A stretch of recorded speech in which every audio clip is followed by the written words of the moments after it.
Hello friends, welcome back to my YouTube channel and in this video we will discuss about ascites. So first of all introduction deal करेंगे. It is a medical condition that cause excessive fluid to build up in peritoneum. यानी कि एक medical condition होती है जिसमें excessive fluid कहाँ पे buildup हो जाता है, पेरिटोनियम कैविटी में बिल्डअप हो जाता है. A small amount of fluid is normal but excessive fluid cause problems.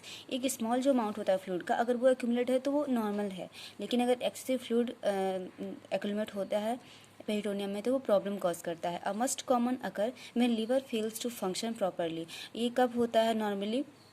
जब जो लीवर होता है वो अपना प्रॉपरली फंक्शन परफॉर्म नहीं कर पाता तो उस कंडीशन में देखने को मिलता है. और मोस्टली एक ऐसे पेशेंट में देखने को मिलता है जिनमें लिवर सिरोसिस यानी कि सिरोसिस ऑफ लिवर की कंडीशन होती है, ये उनमें ज़्यादा देखने को मिलता है.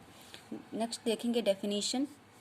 N accumulation of fluid in peritoneum cavity is called ascites. यानी कि फ्लूइड का एक्यूमुलेशन होना किसमें, पेरिटोनियम कैविटी में, क्या कहलाता है, एसाइटिस कहलाता है. नेक्स्ट हम देखेंगे कॉज. लिवर सिरोसिस के पेशेंट में देखने को मिलेगा. सेकंड है लिवर कार्सिनोमा. लिवर कार्सिनोमा यानी कि अगर लिवर का कैंसर है पेशेंट में तो उस कंडीशन में देखने को मिलेगा एसाइटिस. ड्यू टू CHF यानी कंजेस्टिव हार्ट डिसीज, यानी कि कंजेस्टिव हार्ट डिसीज में देखने को मिलेगा. Due to infection in peritoneum, किसी प्रकार का इन्फेक्शन होने की वजह से पेरिटोनियम में एसाइटिस देखने को मिलेगा, क्योंकि इन्फेक्शन के बाद बहुत सारा वहाँ पे फ्लूइड सिक्रेशन होने लगता है और वो एक्यूमुलेट कर जाता है. Cancer of peritoneum, peritoneum cavity का कैंसर है तो उस कंडीशन में भी एसाइटिस देखने को मिलता है. नेक्स्ट है पेरिटोनाइटिस यानी कि inflammation in the peritoneum.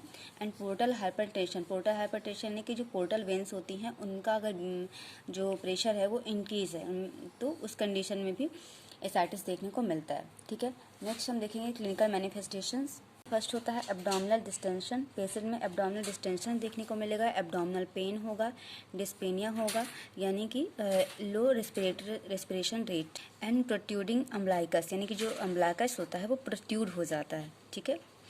Next हम देखते हैं पैथोफिजियोलॉजी. पैथोफिजियोलॉजी में जैसा कि मैंने आपको इसके कॉजेस बताए तो कॉजेस में ही जैसे due to this causes portal hypertension, liver cirrhosis and right side heart failure, ये सारी जो कंडीशंस हैं इनकी वजह से सबसे पहले देखेंगे पोर्टल हाइपरटेंशन की वजह से कैसे होता है. जब पोर्टल हाइपरटेंशन यानी कि जो पोर्टल वेंस होती है उनका जो प्रेशर इंक्रीज होता है तो उसकी वजह से जो प्लाज्मा एंड लिम्फेटिक का हाइड्रोस्टैटिक प्रेशर होता है तो वो इंक्रीज़ हो जाता है. प्लाज्मा एंड लिम्फेटिक का हाइड्रोस्टैटिक प्रेशर इंक्रीज़ हो जाता है. ठीक है. यानी कि ब्लड एक्यूमुलेट होने की वजह से जो प्रेशर इंक्रीज़ हो रहा है, ठीक है, उसे हम बोलेंगे हाइड्रोस्टैटिक प्रेशर. वो इंक्रीज़ होता है जिसकी वजह से जो फ्लूइड होता है वो पेरिटोनियम कैविटी में एक्यूमुलेट होता है. सेकंड होता है लिवर सिरोसिस. जब लिवर सिरोसिस, आपको अच्छे से पता है कि जो लिवर सिरोसिस कंडीशन होती है उसमें जो लिवर के टिश्यूज़ होते हैं, सेल्स होती हैं, वो नेक्रोटिक हो जाती हैं. ठीक है. डेथ होने लगती है उनकी. तो उसकी वजह से क्या होता है, disturbance in blood flow through hepatic vein and vena cava. यानी कि जो ब्लड फ्लो होता है हिपैटिक वेन का, वेना केवास का, वो ब्लड फ्लो उसमें डिस्टर्बेंस आ जाता है. जब उनमें डिस्टर्बेंस आता है उनके तो वो क्या करते हैं, हाइड्रोस्टैटिक प्रेशर को भी इंक्रीज़ करते हैं. कि इनमें जो पोर्टल वेनस सिस्टम होता है, ठीक है, उनमें वो हाइड्रोस्टैटिक प्रेशर को इंक्रीज़ करते हैं और इस कंडीशन की वजह से भी फ्लूइड का एक्यूमुलेशन पेरिटोनियल कैविटी में होने लगता है. ठीक है.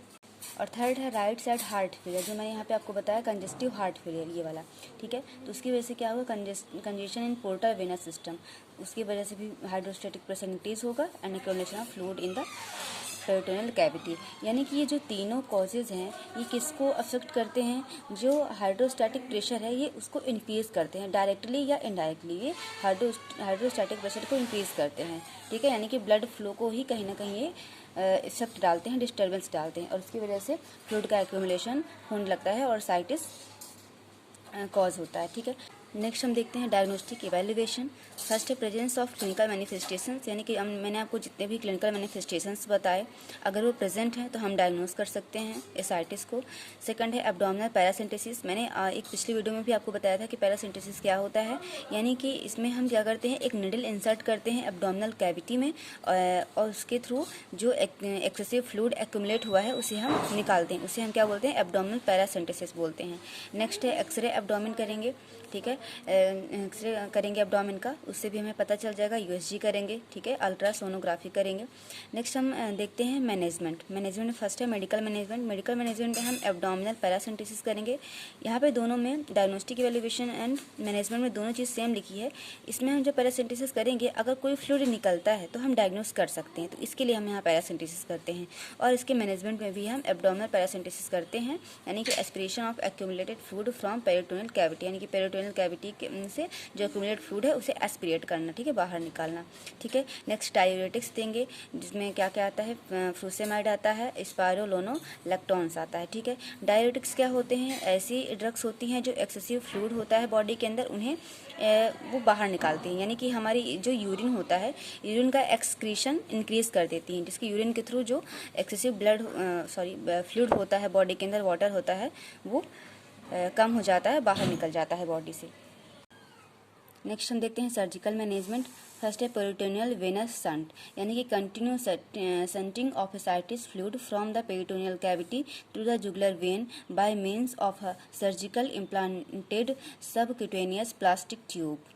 इस प्रोसीजर में क्या करते हैं, एक जो प्लास्टिक ट्यूब होती है उसे पेरिटोनियल कैविटी से जो कोई लार्ज वेन होती है, जैसे कि जुगुलर वेन होती है, उससे कनेक्ट कर दिया जाता है, ताकि जो एक्सेसिव फ्लूइड एक्युमुलेशन हो गया है पेरिटोनियल कैविटी में, उसे ड्रेनेज किया जा सके, ठीक है।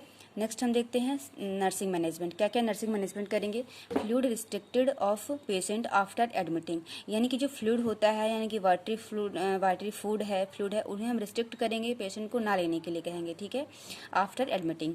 Maintain intake and output chart, intake and output chart maintain करेंगे, ठीक है। Measure abdominal girth of abdominal distension occur inform the doctor, हम क्या करेंगे, एब्डोमिनल गर्थ को मेजर करेंगे, क्योंकि जब एसाइटिस होता है, फ्लूइड एक्युमुलेशन होता है, तो बहुत स्वेल हो जाता है एब्डोमेन, तो जो एब्डोमिनल गर्थ होती है वो भी बढ़ जाती है, ठीक है। तो हम time to time abdominal girth भी मेजर करते रहेंगे, देखते रहेंगे कि एसाइटिस कम हो रहा है या नहीं हो रहा है, ठीक है।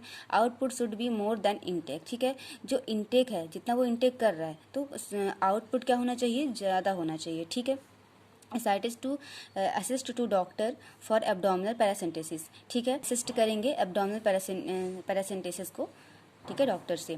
After abdominal paracentesis to sterile drainage at puncture site, ठीक है। जो पैरासिंथेसिस की प्रोसीजर परफॉर्म हो जाती है, उसके बाद स्टेराइल ड्रेसिंग हमें पंचर साइट पे करना है, ठीक है। एंड पेशेंट को हम कैसी पोजीशन प्रोवाइड करेंगे, फादर पोजीशन प्रोवाइड करेंगे। अगर आपको पोजीशन से रिलेटेड वीडियोज़ चाहिए कि कौन कौन सी पोजीशन, कौन कौन से प्रोसीजर में हम अप्लाई करते हैं, तो उस के लिए भी मैं आपको नेक्स्ट वीडियो में एक्सप्लेन कर दूंगी।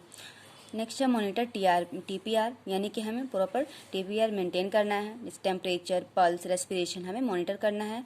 Motivate to patient for deep breathing exercise, यानी कि हमें पेशेंट को मोटिवेट करना है कि वो डीप ब्रीथिंग वाली जो एक्सरसाइजेज हैं उन्हें वो करे, ठीक है। एडमिनिस्टर प्रिस्क्राइब्ड मेडिसिन, जो भी प्रिस्क्राइब्ड मेडिसिन है, जैसे डायबिटिक्स वगैरह, अगर डॉक्टर ने प्रिस्क्राइब की है तो हमें प्रॉपरली उसे एडमिनिस्टर करना है, और उसके जो साइड इफेक्ट हैं, एडवर्स इफेक्ट है, उन्हें भी हमें मॉनिटर करते रहना है, ठीक है। सो इस वीडियो में इतना ही। नेक्स्ट वीडियो में हम एक नेक्स्ट डिसीज़ को डील करने वाले हैं। Thank you.